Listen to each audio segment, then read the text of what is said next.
Hello, everybody. Thanks a lot, Ziggy. Very nice. My name is Adrian Stanica. I am currently Director General of the Romanian Institute of Marine Geology and Geoecology, briefly known also as GeoEcomar.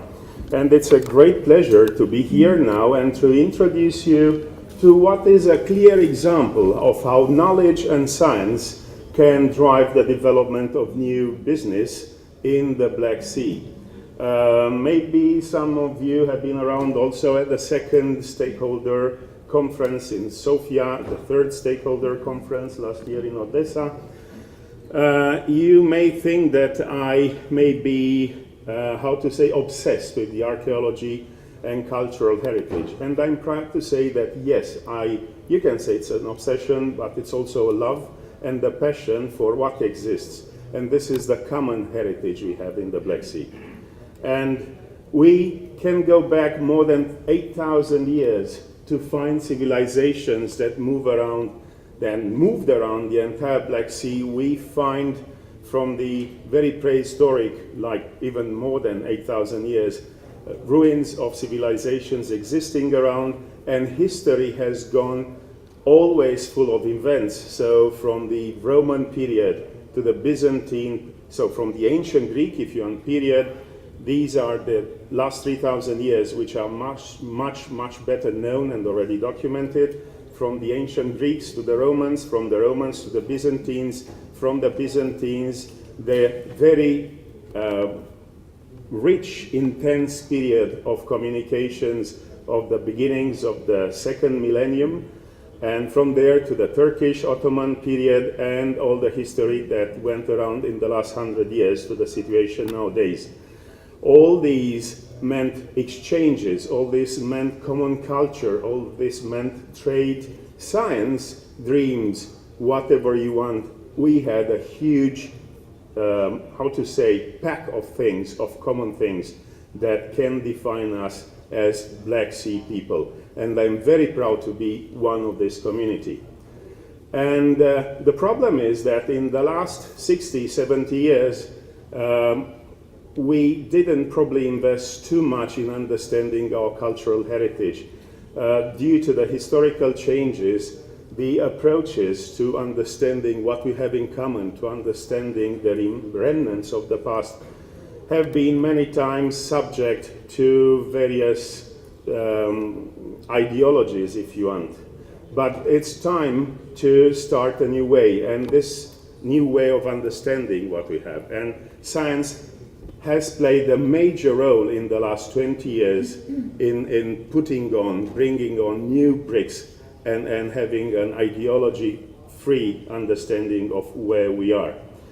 And many times we are called, at least it happens in my country, what does research bring to society? Give us a clear example. So this is why I said maybe it's good to show something that we started a few years ago and we brought from exploration up to the market.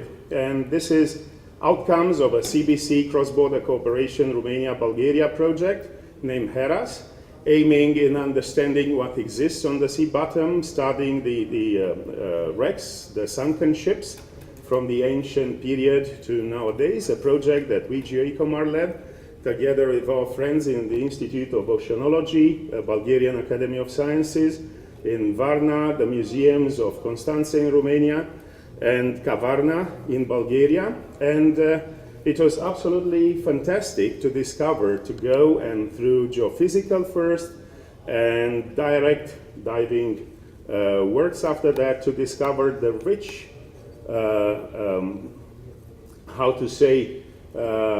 cultural and naval heritage existing on the sea bottom. And on the right, sorry, it's not very visible.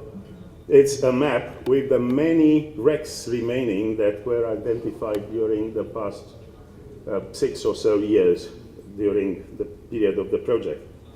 And 3,000 years of navigation, of course, left lots of sunken ships, which were considered as very important, both to understand our cultural heritage, our cultural past, but also a few of them being identified, if you want, as direct business opportunities.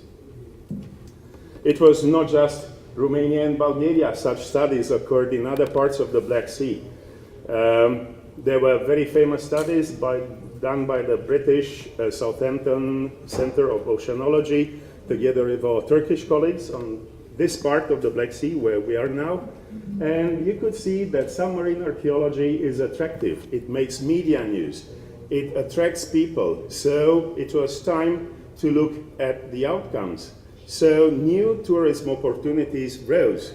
And for instance, our project continued with a new project named Western Black Sea Underwater Tours, funded still by the European Union. And we are getting close to the end, and we can say that we supported the development of specialized companies training divers and going for submarine archaeological adventure tours. So this is just an example. There are many of them. Maybe we forgot to tell our stories, but we have very nice stories to tell from the past and from the present. And for sure, thinking together, we can develop such plans at a basin scale. Thank you.